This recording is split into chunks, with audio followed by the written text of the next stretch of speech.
হাদিসটা খুব ভালো করে শোনেন।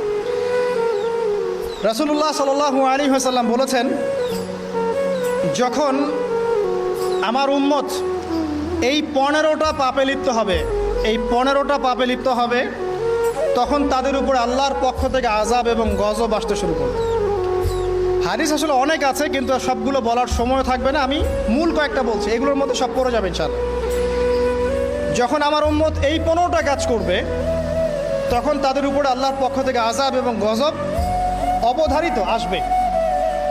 এক নাম্বার পাপ যখন এই উম্মতের মানুষ করবে, যখন তারা গনিমতের মালকে ব্যক্তিগত সম্পদ মনে করবে। গনিমতের মাল বোঝেন? রাষ্ট্রীয় সম্পদ, পাবলিক প্রপার্টি, এটাকে যখন মানুষ ব্যক্তিগত সম্পদ মনে করে ব্যবহার করা শুরু করবে। এটা কি মিল পাওয়া যায়? আচ্ছা। 2 নাম্বার, যখন কারো কাছে আমানত রাখা হবে, আমানত, এবং সে এটাকে ব্যক্তিগত সম্পদ মনে করবে। বুঝতে পারছেন? আমানত রেখেছে, এটা খেয়ানত না করাটাই কর্তব্য, কিন্তু এটাকে যখন ব্যক্তিগত সম্পদের মতো মানুষ ইউজ করবে, শেষ করে ফেলবে, নষ্ট করে ফেলবে, তখন আল্লাহর আযাব আসবে। 3, যখন মানুষ যাকাত আদায় করাটাকে জরিমানা মনে করবে, যাকাত দিতে চাইবে না, যাকাতটাকে জরিমানা মনে করবে। কি সমস্যা, কি বার্ডেন, যাকাত আবার দেওয়া লাগে কেন? আমরা তো ট্যাক্স দেই। যাকাতকে মানুষ জরিমানা মনে করবে। একটু চিন্তা করে দেখবেন যে বাংলাদেশে কত % মুসলিম নামাজ পড়ে আর কত % মুসলিম যাকাত দেয়।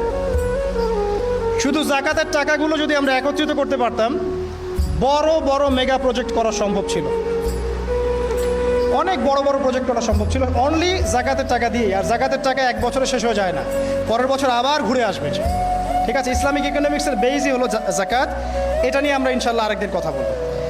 4 নাম্বার, যখন স্বামী, সমাজের স্বামী যারা আছে, এরা স্ত্রীদের আঁচল ধরে থাকবে।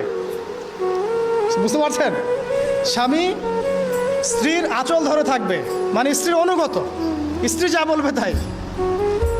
আচ্ছা, গায়রত নাই, মানে স্বামী পুরুষত্বের গায়রত নাই। 5 নাম্বার, যখন সন্তান মায়ের অবাধ্য হয়ে স্ত্রীর খেদমত করা শুরু করবে। যখন সন্তান মাকে দেখবে না, স্ত্রীকে দেখবে। পাচ্ছেন মিল সমাজে? আচ্ছা। 6 নাম্বার, যখন বাবার পরিবর্তে, পিতা, বাবার পরিবর্তে মানুষ বন্ধুদেরকে সম্মান করা শুরু করবে। বাবাকে সম্মান করবে না, ফ্রেন্ড সার্কেলকে সম্মান করবে। সুবহানাল্লাহ। এরপরে আসেন 7, যখন,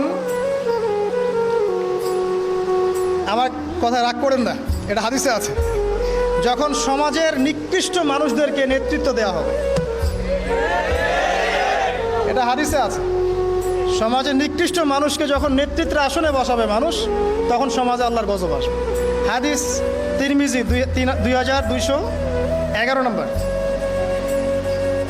এরপরে 8, নবী সাল্লাল্লাহু আলাইহি ওয়াসাল্লাম বলছেন, যখন কোনো ব্যক্তিকে সম্মান করা হবে তার টর্চার থেকে বাঁচার জন্য, যখন কোনো মানুষের সম্মান করা হবে